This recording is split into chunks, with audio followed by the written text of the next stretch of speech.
कांच पितरिया कईय नावा कोहबर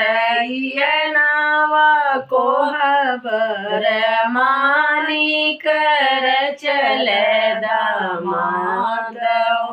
कांच पितरिया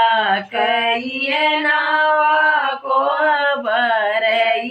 नावा कोहबर मानिक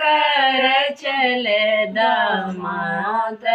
पैठी जगावेली माई हो कामनी देई चाची हो कामनी देई उठू बेटा भैले भीनु सारे ऐसनी माई तुरु कहते बेचहु पटन हाथे बेचहु दर्जिया हाथे बेचहु बनियाई हाथे बेचहु तुरु की हाथे बेचहु अरे आधी रात बोले बीनु सार रे कांच पितरिया कईय नावा कोहबर नावा कोहबर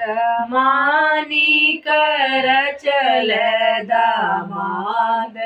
पैठी जगावेली बहनी हो प्रीतिय देई बहनी हो रिया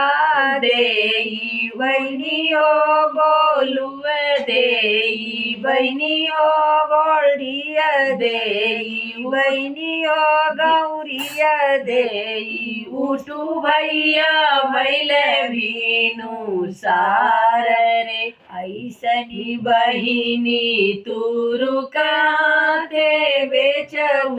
पठान हाथे